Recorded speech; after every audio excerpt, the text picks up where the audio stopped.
Morning. Good morning.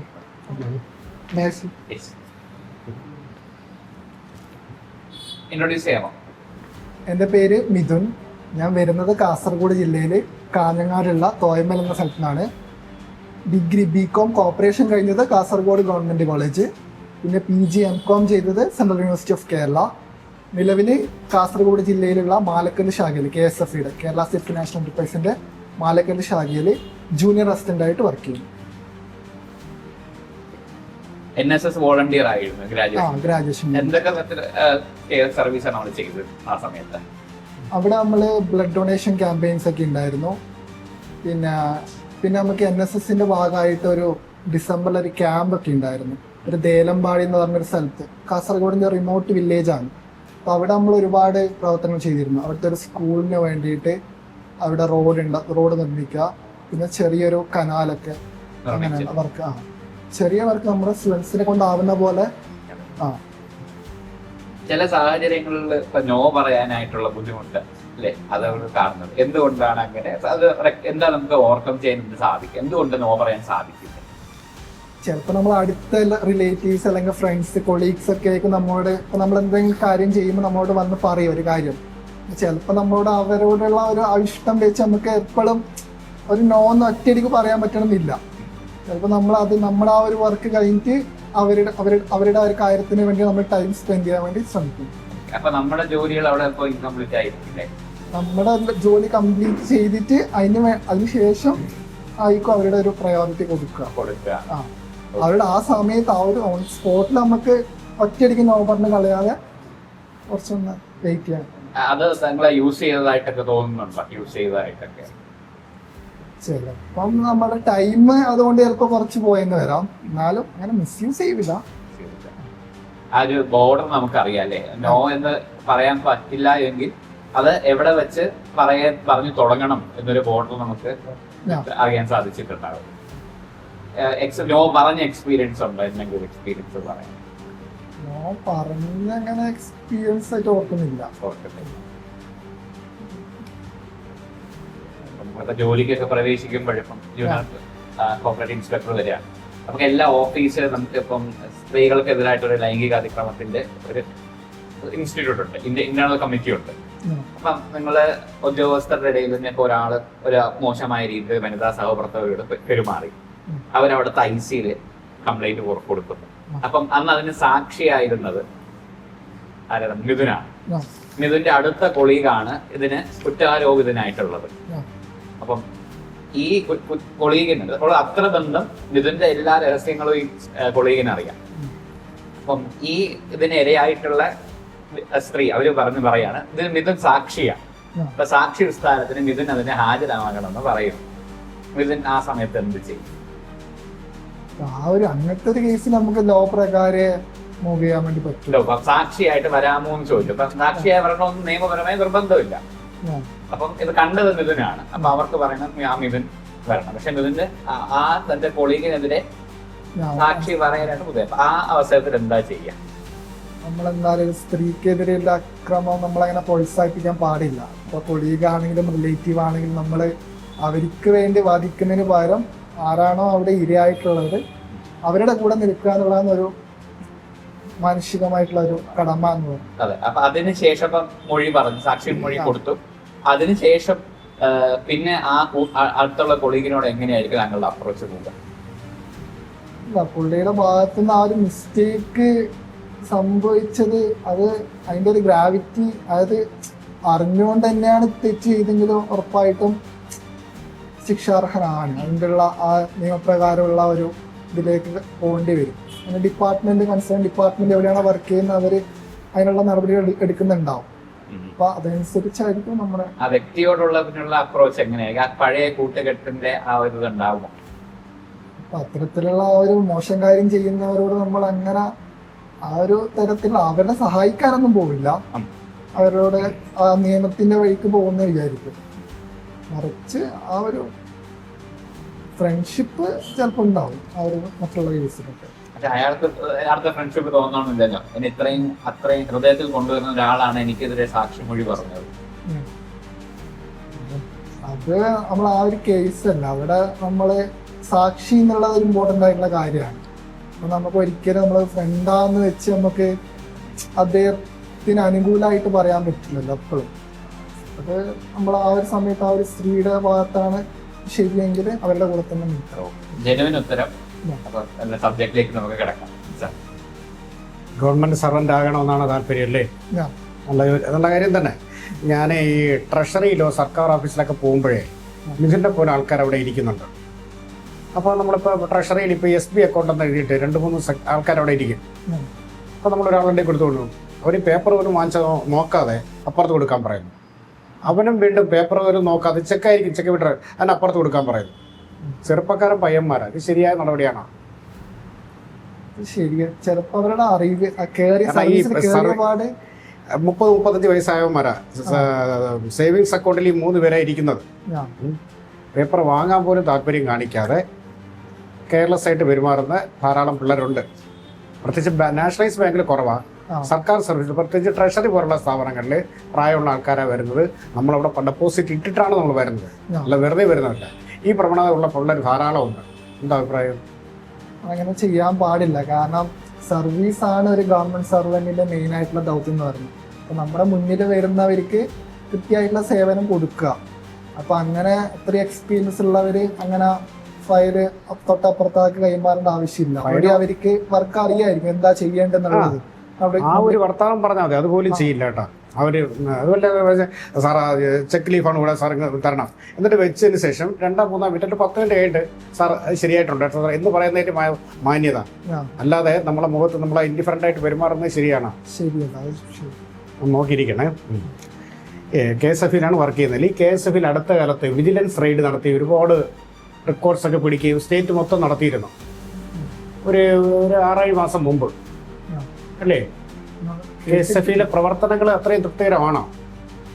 KSF ഇപ്പൊ കഴിഞ്ഞ ദിവസം വലിയൊരു അച്ചീവ്മെന്റ് നടത്തി. ഒരു NBFC miscellaneous non banking financial company എന്ന ഒരു ഗണത്തില് രാജ്യത്ത് തന്നെ പൊതുമേഖലാ സ്ഥാപനം ആദ്യമായിട്ട് 1 ലക്ഷം കോടി ബിസിനസ് ടേൺ ഓവറിലേക്ക് എത്തിച്ചേർന്നു. അപ്പൊ അതിന്റെ ഒരു ആഘോഷങ്ങളൊക്കെ തുടങ്ങിയിട്ടുണ്ട്. ഇപ്പൊ ഓഗസ്റ്റ് 13 CM അത് ഒഫീഷ്യലി ഇനാഗ്രേറ്റ് ചെയ്യും.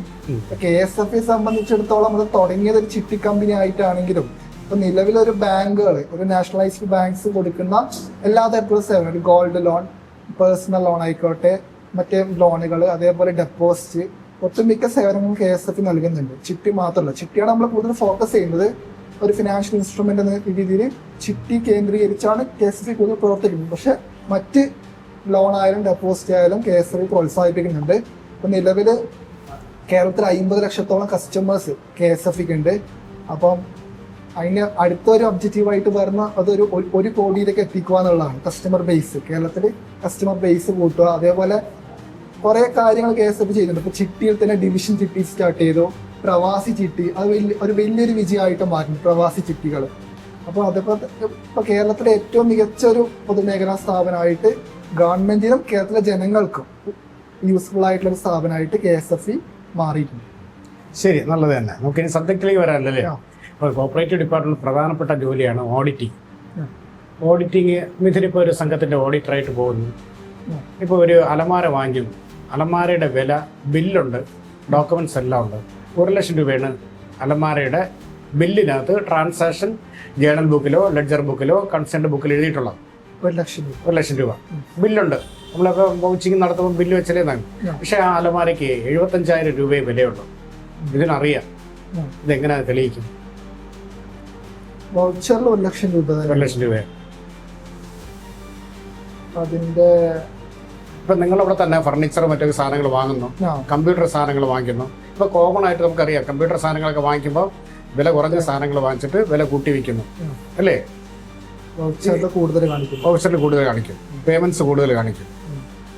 എന്തെങ്ങനെ കണ്ടുപിടിക്കും? ഒരു ഓഡിറ്റർ കണ്ടുപിടിക്കേണ്ടതാണ്. ആദ്യം ജെന്യൂൻ ആയിട്ടുള്ള ഒരു വൗച്ചർ ആണോ എന്ന് ചെക്ക് ചെയ്യുക. ഫസ്റ്റ് ഒറിജിനൽ ആയിട്ടുള്ളതാണോ എന്ന്. ആ വാങ്ങിച്ച കമ്പനിയുടെ സീലും പേരൊക്കെ ഉണ്ടാവില്ല. അവരെ വേണമെങ്കിൽ നമുക്ക് അവരെ കോണ്ടാക്റ്റും കൂടി ചെയ്യാം. ആ വൗച്ചറിലെ ഡീറ്റെയിൽസ് വെച്ച് ഏത് സ്ഥാപനത്തിനാണ് നമ്മളത് വാങ്ങിച്ചത് അവരെ നമുക്ക് കോണ്ടാക്ട് ചെയ്യുകയും കൂടി ചെയ്യാം. ഇത്ര രൂപയ്ക്ക് തന്നെയാണോ, അവരുടെ ഡേറ്റും കൂടി ഉണ്ടാവുമല്ലോ ഇത്.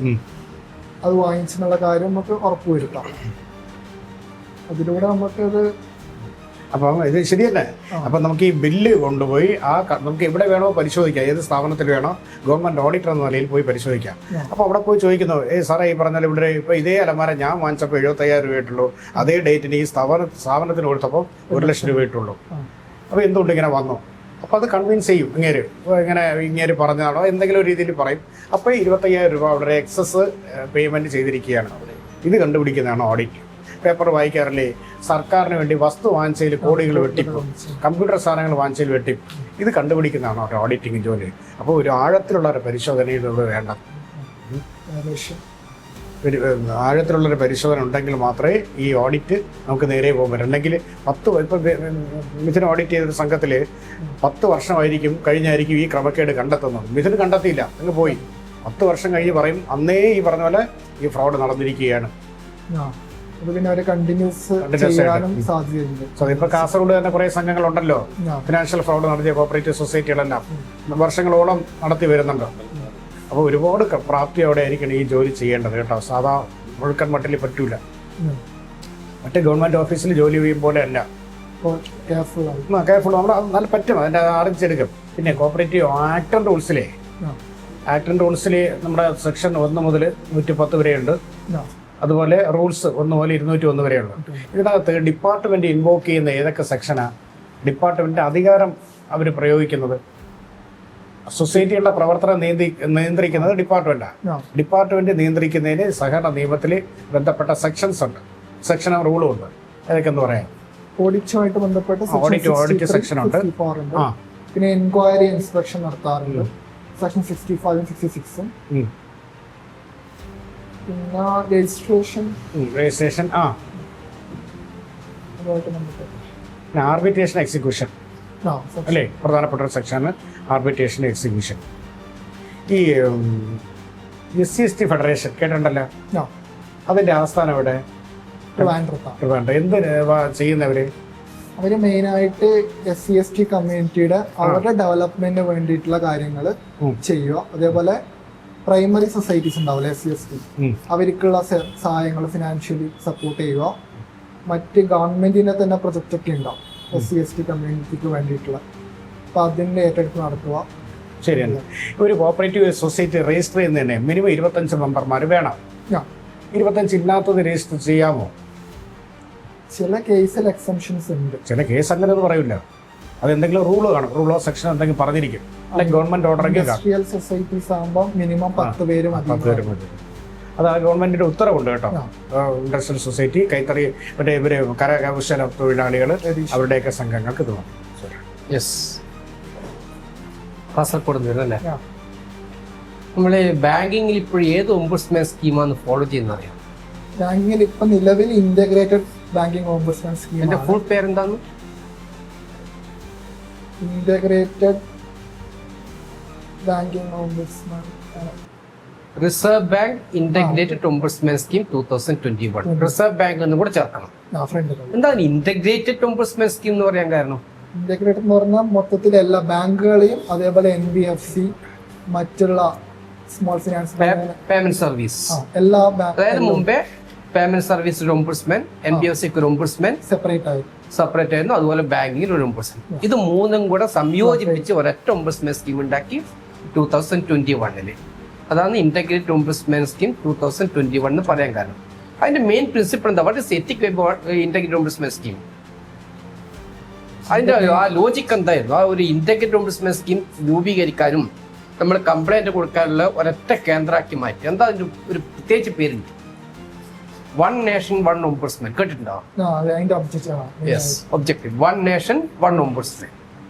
നമ്മൾ ഓംബുഡ്സ്മാനിൽ കംപ്ലൈന്റ് കൊടുക്കാൻ വേണ്ടി ഒരു ഡിസ്പ്യൂട്ടിൽ എത്ര രൂപ വരെയുള്ള ഡിസ്പ്യൂട്ട് റേസ് ചെയ്യാം ഓംബുഡ്സ്മാന്റെ മുമ്പിൽ?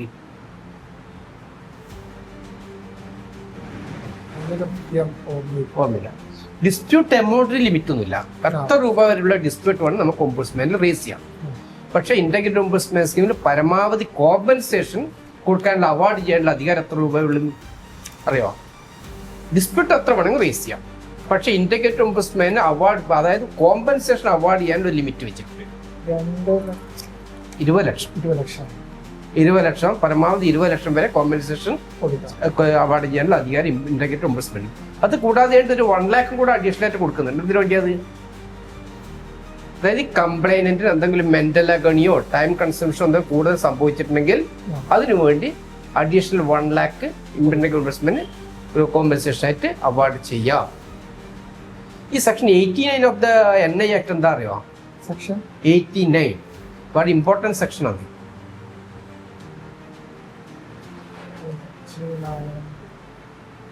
സെക്ഷൻ 89 കണ്ടു protection to the paying banker. രണ്ടുണ്ട്. ഒന്ന് പോസ്റ്റ് ചെക്കിന് പ്രൊട്ടക്ഷൻ കിട്ടും 128. നമ്മളൊരു ഓൾട്രേഷൻ നടത്തി ഒരു ചെക്കിൽ KSFE ഫിനാൻഷ്യൽ കമ്പനി അല്ലേ, നമ്മളൊരു ചെക്കിൽ ഓൾട്രേഷൻ നടത്തി. പക്ഷെ പ്രൈമ ഫേസി ആ ഓൾട്രേഷൻ നമുക്ക് മനസ്സിലാകുന്നില്ല. അതിൻ്റെ അടിസ്ഥാനം നമ്മൾ പേയ്മെന്റ് കൊടുത്തു കഴിഞ്ഞു. ഭാവിയിൽ ആ ചെക്ക് ഡ്രോ ചെയ്ത ആൾ വന്നിട്ടുണ്ട് ഇവർ ഓൾട്രേഷൻ നടത്തിയിട്ട് നിങ്ങൾ എങ്ങനെ ചെക്ക് പേയ്മെന്റ് ആക്കിയത്. പക്ഷെ പ്രൈമ ഫേസി ആ ചെക്കിൽ ഓൾട്രേഷൻ മനസ്സിലാകുന്നില്ല. ഇപ്പോൾ ഫോർ എക്സാമ്പിൾ 1/1/2025 ചെക്കിൽ ഡേറ്റ് ചെയ്തു. ഇന്ന് കൊണ്ടുവന്ന ചെക്ക് പാസ്സാക്കാൻ പറ്റും നമുക്ക്? 1/1/2025 പാസ്സാക്കാൻ പറ്റും. ഇന്ന് 6 മാസം കഴിഞ്ഞു. 6 മാസം ചെക്കിന്റെ വാലിഡിറ്റി? അല്ല സോറി 3 മാസം. 3 മാസം കഴിഞ്ഞു പോയി. അപ്പൊ ഇയാൾ എന്ത് ചെയ്തു? 1/1/17 അൾട്രേഷൻ ഓൾട്രേഷൻ 1/7 എളുപ്പമല്ല. ഓൾട്രേഷൻ പ്രൈമ ഫേസ് നമുക്ക് മനസ്സിലാവും. നമ്മൾ പേയ്മെന്റ് നാളെ ഡ്രോവർ വന്നിട്ട് അത് ചെക്ക് 1/1 നമ്മളൊക്കെ നമുക്ക് എന്താ പറയുക, നമുക്ക് പ്രൈമ ഫേസ് അത് ഓൾട്രേഷൻ മനസ്സിലാവില്ല. പേയ്മെന്റ് കൊടുത്താൽ protection section 89. Section 89 prima facie alteration is not visible. The paying bank that we get full protection under Section 10 of the NI.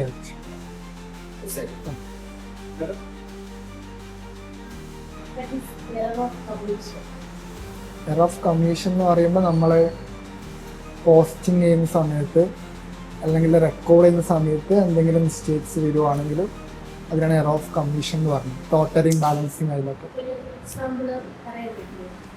നമ്മളിപ്പോൾ ജേണലിന് ലെഡ്ജറിലേക്ക് പോസ്റ്റ് ചെയ്യുന്ന സമയത്ത് എന്തെങ്കിലും എമൗണ്ടിൽ എന്തെങ്കിലും ഒരു 0 വിട്ട് പോവുക അങ്ങനെയൊക്കെ സംഭവിക്കാം. സസ്പെൻസ് അക്കൗണ്ട് യൂഷ്വലി നമ്മൾ എന്തെങ്കിലും അതായത് ഒരു റിസീപ്റ്റ് പേയ്മെന്റ് സംഭവിച്ചു, പക്ഷെ അത് എന്താണ് അതിൻ്റെ ആ ഒരു കറക്റ്റായിട്ടുള്ള ഹെഡ് നമുക്ക് അറിയുന്നില്ല. അതുകൊണ്ട് നമ്മളെ അക്കൗണ്ട് നമ്മൾ ടാലി ആക്കാൻ പറ്റുന്നില്ല. അപ്പോൾ ആ ഒരു കേസിൽ നമ്മൾ ആ ഒരു എമൗണ്ട് സസ്പെൻസ് അക്കൗണ്ടിലേക്ക് ടെമ്പററി ആയിട്ട് ട്രാൻസ്ഫർ ചെയ്യും. മെയിൻലി അത് ട്രയൽ ബാലൻസ് പ്രിപ്പയർ ചെയ്യുമ്പോഴായിരിക്കും. മ്യൂച്വൽ ഫണ്ട് എന്ന് പറഞ്ഞാൽ നമ്മളിപ്പോൾ ഷെയർ മാർക്കറ്റിലൊക്കെ ഇൻവെസ്റ്റ് ചെയ്യുന്നു. അപ്പോൾ നമ്മൾ അതിൽ ഓരോ കമ്പനീസിൻ്റെയും ഷെയർസിലും അവരുടെ മറ്റ് ഫിനാൻഷ്യൽ ഇൻസ്ട്രുമെൻറ്റ്സിലൊക്കെ ഇൻവെസ്റ്റ് ചെയ്യുന്നതാണ് മ്യൂച്വൽ ഫണ്ട് എന്ന് പറഞ്ഞത്. ഏതെങ്കിലും ഒരു അതോറിറ്റി ഉണ്ടാവും ഈ ഫണ്ട് ഹാൻഡിൽ ചെയ്യുന്നത്. അപ്പോൾ ഓരോരുത്തരും ആ ഒരു അതോറിറ്റിയെ സംബന്ധിച്ച് അവരായിരിക്കും ആ ഷെയർ ഇതിലാണ് പോർട്ട്ഫോളിയോ അവർ തീരുമാനിക്കും, അതിൽ കൊണ്ടുപോയി നിക്ഷേപിക്കും. ജേണൽ പ്രോപ്പർ എന്ന് പറഞ്ഞാൽ അതായത് സാധാരണ ജേണലിലൊന്നും നോർമലി സബ്സിഡറി ജേണൽസൊന്നും എഴുതാത്ത കാര്യങ്ങൾ എഴുതാൻ വേണ്ടിയിട്ടാണ് ജേണൽ പ്രോപ്പർ. അതായത് ഇപ്പോൾ നമ്മൾ അസറ്റൊക്കെ ക്രെഡിറ്റിൽ പർച്ചേസ് ചെയ്യുകയാണെങ്കിൽ നോർമലി റെക്കോർഡ് ചെയ്യുക ജേണൽ പ്രോപ്പറിലാണ്.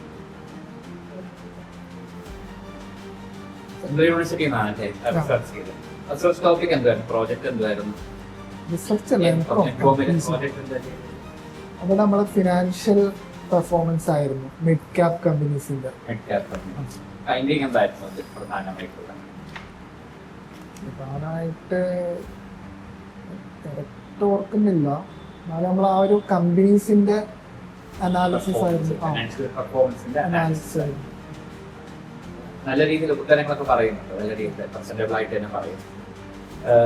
എന്തെങ്കിലും നോക്കാത്ത എന്തെങ്കിലും പോർഷൻസ് ഉണ്ടെങ്കിൽ അതൊന്ന് ഫോക്കസ് ചെയ്യാം. ഡേറ്റ് വന്നിട്ട് ഡേറ്റ് വന്നില്ല, അപ്പൊ ഒന്ന് വർക്ക് ചെയ്യാൻ സമയമുണ്ട്, നോക്കാം. പിന്നെ ഫോം ഫിൽ ചെയ്യുമ്പോൾ സ്പെല്ലിംഗ് മിസ്റ്റേക്സ് ഒക്കെ ഒന്ന് കറക്റ്റ് ചെയ്യണം. മില്ലിന്റെ സ്പെല്ലിംഗ് NI ഡബിൾ L എന്നാ എഴുതിയിരിക്കുന്നത്, NI L എന്നേ ഉള്ളൂ. പിന്നെ ഓക്യുപ്പേഷൻ ചോദിക്കും, ജസ്റ്റ് ഓക്യുപ്പേഷൻ അത് ജസ്റ്റ് ഇല്ലെങ്കിൽ നോട്ട് ആപ്ലിക്കബിൾ എന്ന് എഴുതിയാൽ മതി. PD വർക്കർ അമ്മ പറയുന്നുണ്ട് NI L എന്ന് എഴുതിയാൽ മതി. ജോലി ഇല്ലാങ്കിൽ അത് എഴുതിയാൽ മതി, കുഴപ്പമില്ല. നോൺ ആപ്ലിക്കബിൾ ഒന്നും എഴുതില്ലെങ്കിൽ ജസ്റ്റ് ബ്ലാങ്ക് ആയിട്ട് ഇട്ടാലും മതി. ഓക്യുപേഷൻ ആണ് നേരത്തെ ചോദിച്ചിരിക്കുന്നത്. ആ. ഓക്കെ, അത് കറക്റ്റ് ആയിട്ട് എഴുതാം. നോട്ട് അപ്ലിക്കബിൾ എഴുതിയത് ഇല്ലാത്തതുകൊണ്ടാണ്. ഇല്ലാത്തത്. ആ. ജോലി ഉണ്ടെങ്കിൽ ജോലി ഇല്ലെങ്കിൽ NIL ഇല്ലെന്നിട്ടാ മതി. ജോലി ഇല്ല. ശരി. പിന്നെ ബാക്കി കറക്റ്റ് ഹാൻഡ് റൈറ്റിംഗ് കുറച്ച് പേര് ഇതൊക്കെ എഴുതുമ്പോൾ ഈ സ്പേസ് വേണമെങ്കിൽ ഉപയോഗിക്കാം കേട്ടോ. ഇതിൽ വേണമെങ്കിൽ ഹൈഫൺ ഇട്ടിട്ട് കുറച്ച് elaborate ഇവിടെ വേണമെങ്കിൽ ഇവിടെ എഴുതാലോ. ആ ഇവിടെ എഴുതാം. ഇതിലിപ്പം അഡ്രസ് ഒക്കെ എഴുതാൻ സാധിക്കില്ലല്ലോ. കുറച്ച് ഇവിടെ കുറച്ച് ചുരുക്കി consistent. ഇവിടെ എഴുതാം, കുഴപ്പമില്ല. പോസ്റ്റിന്റെ പേര് കറക്റ്റ് ആയിട്ട് എഴുതിയിട്ടുണ്ട്. Chief inspector cooperative service. ആ കാര്യങ്ങളൊക്കെ ഒന്ന് ശ്രദ്ധിച്ചാൽ മതി. പെനിൽ സ്പെൻഡിങ് ആണ്. നമ്മൾ ഇങ്ങനെ വീക്ക്നെസ് എഴുതുന്നതുകൊണ്ട് കൂടുതൽ ചോദ്യം വരുമോ? പുറത്തോട്ട് എഴുതുന്ന ഇപ്പൊ ഞാൻ അല്ല. ചോദിച്ചില്ലേ, ആ. ഇതേപോലെ വേണമെങ്കിൽ ഒരു സാഹചര്യം ചോദിക്കാം. ചിലപ്പോൾ അത് തന്നെ സൈക്കോളജിയിൽ പഠിച്ചിട്ട് ആരെങ്കിലും ഈ ഓഫീസ് തലത്തില് അഡ്മിനിസ്ട്രേറ്റീവ് വർക്ക് സംബന്ധിച്ച് ചോദിക്കുമ്പോൾ അങ്ങനെ ചോദിക്കാം. അപ്പൊ ഈ സാഹചര്യത്തിൽ നിങ്ങൾ നോ പറയുമ്പോൾ ആ, പറയും. അത് നോ പറയാൻ മടിക്കുന്നത്, അപ്പൊ അത് അനലൈസ് ചെയ്യും. ഓക്കെ, നോ പറയാൻ ബുദ്ധിമുട്ടാണ്. അപ്പൊ ഇങ്ങനത്തെ സാഹചര്യം അവിടെ ആ ഡിപ്പാർട്ട്മെന്റിൽ വന്നാൽ അദ്ദേഹം എങ്ങനെയായിരിക്കും? അപ്പൊ അത് ഇപ്പൊ നോ പറയാനായിട്ട് ശ്രമം നടത്തുന്നുള്ള കാര്യങ്ങൾ പറഞ്ഞു. ഇങ്ങനെയാണ് ഇപ്പൊ ജസ്റ്റ് ടെക്നിക്കൽ ആയിട്ടുള്ള കാര്യങ്ങളൊക്കെ ഇപ്പൊ അതിനെതിരാണ് ഞാൻ നോ പറയും. അതിന് വേറെ കാര്യങ്ങൾ നോക്കാനില്ല എന്ന് പറയും. എനിക്ക് സാറിനൊക്കെ എക്സ്പീരിയൻസിൽ കുറെ കാര്യങ്ങൾ പറയാൻ സാധിക്കും. മിഥുനെ ഇപ്പൊ ഈ ഹാൻഡ് റൈറ്റിംഗ് പ്രധാനമാണ് കേട്ടോ. ഞാനിപ്പോ Handwriting. കുറച്ചും കൂടി പെട്ടെന്ന് എഴുതിയാണ്. അല്ലാതെ എന്താ പറയാ, നമ്മളിപ്പോ ഓഡിറ്ററോ ഇൻസ്പെക്ടറോ എന്ത് ടെസ്റ്റിലായാലും നമ്മള് ലെറ്റർ എഴുതി കൊടുക്കുമ്പം അവർക്ക് വായിക്കണം. അല്ലെങ്കിൽ ഇതാടെ എഴുതിയത് എന്ന് പറഞ്ഞാലുള്ള അവസ്ഥ നമുക്ക് വായിക്കാൻ പറ്റാത്തൊരവസ്ഥയിലോ. ബി ഡി വർക്കർ എന്ന് എഴുതിയത് ഈ ഡി സാറിപ്പം പറഞ്ഞപ്പോഴേ അറിയാം ഈ ഡി ഇതിനകത്ത് ടച്ച് ചെയ്തിട്ടില്ല. അതുപോലെ ഇവിടെ ഇത് വർക്കിംഗ് ആസ് എ കുറച്ചുകൂടി ക്ലാരിറ്റിയോടെ ഓരോ സെന്റൻസ് ഓരോ അക്ഷരങ്ങളും കറക്റ്റ് നമുക്ക് മനസ്സിലാകണം. അല്ലേ? പ്രത്യേകിച്ച് എംകോം കഴിഞ്ഞ ആളാ, PG കഴിഞ്ഞ ആളാ, ഒരു അക്കാഡമിക് കോഴ്സിന്റെ മാക്സിമം കഴിഞ്ഞു. പ്രത്യേകിച്ച് അതുപോലെ നമ്മുടെ ഈ എക്സിക്യൂട്ടീവ് ജോലിയാണ് കേട്ടത്. അപ്പം നമ്മുടെ ഈ ആഹാര വടിവിലും നമ്മുടെ പെരുമാറ്റത്തിലും നമ്മളെ റൈറ്റിങ്ങിലും നമ്മളെ അപ്രീഷിയേറ്റ് ചെയ്യുന്ന രീതിയിലായിരിക്കണം. അത് തന്നെ കുറച്ചുകൂടിയൊക്കെ നേരെ എഴുതി പരിശീലിക്കണം കേട്ടോ. മറ്റേ വേരിയസിന്റെ ലിസ്റ്റിലുണ്ടല്ലേ കമ്പനി ബോർഡ്, ഇന്നാണ് ഇപ്പോൾ കയറിയത് KSF-ൽ. ആ ലിസ്റ്റിൽ നിന്നാണല്ലേ കമ്പനി ബോർഡ്. KSF ഫണ്ട് മാത്രം വിളിക്കുമായിരുന്നല്ലോ. ഇപ്പൊ ഒരുമിച്ചാണ് KSEB അങ്ങനെ KSEB ബോർഡുകൾ ഒരുമിച്ചാണ്. Manager, khadi board, store keeper, അത് വേറെ ലിസ്റ്റാണ്. എന്തായാലും കഴിവുണ്ട്. അപ്പൊ അത് കഴിവ് കോപ്പറേറ്റീവ് ഡിപ്പാർട്ട്മെന്റിലാണ് വരുന്നതെങ്കിൽ കേരള ബാങ്കിന് ലിസ്റ്റ് ഉണ്ടോ? ഇല്ല, ഇല്ല. ഡെഡിക്കേറ്റഡ് ജോലിയാണ് കേട്ടോ. ഈ പറഞ്ഞ പോലെ ആയിരക്കണക്കിന് വൗച്ചർ നോക്കുമ്പോഴായിരിക്കും ഒരു തെറ്റ് കണ്ടുപിടിക്കേണ്ടി വരുന്നത്. അപ്പം ആ തെറ്റ് കണ്ടുപിടിച്ചാലേ അവർ നമ്മൾ അംഗീകരിക്കുള്ളൂ. അല്ലാതെ അവരെഴുതിയത് വൗച്ചർ എല്ലാം നമ്മൾ പാസ്സാക്കി പോയാൽ അവർ റെസ്പെക്ട് ചെയ്യൂ. ഒരുപാട് സ്ട്രെയിനാണ്, നല്ല ജോലിയാണ്. നമ്മൾ ഈ പോലീസ് ഓഫീസർമാരുണ്ടല്ലോ, ചില സാധാരണ മരണം ഒരു കൊലപാതകമായിട്ട് തെളിയിക്കുന്നു. അപ്പോൾ നിങ്ങൾക്ക് എന്തുമാത്രം ഉറക്കം കാണൂല. അതേപോലെ തന്നെ ഈ ജോലി കുറച്ച് കഴിയുമ്പോഴൊക്കെ ശരിയാവും. ശരി സാർ. No weakness. നമ്മൾ KSF-ൽ വർക്ക് ചെയ്യുന്നത്. KSF-ൽ ഒരാൾ ചിട്ടി പിടിച്ചു, അവിടെ ജാമ്യം നിർബന്ധമായിട്ട് വേണം. അറിയുന്ന ഒരാൾ വന്നിട്ട് പറയുന്നു, മിഥുൻ ഞാൻ ജാമ്യക്കാരനെ പിന്നെ കൊണ്ടുതരാം. മിഥുന് നോ പറയാൻ പറ്റാത്തൊരു വീക്ക്നെസ് ആണ്. നോ പറയാൻ പറ്റാത്തുണ്ടായിരുന്നു, അത് ആക്സെപ്റ്റ് ചെയ്തു. അയാൾ പിന്നെ ജാമ്യക്കാരനെ കൊണ്ടു തന്നിട്ടില്ല. ആരെ വിട്ടുപോവുക? അതോ ഒരു എക്സാമ്പിൾ പറഞ്ഞു. Okay okay. ശരി, താങ്ക് യു. ശരി.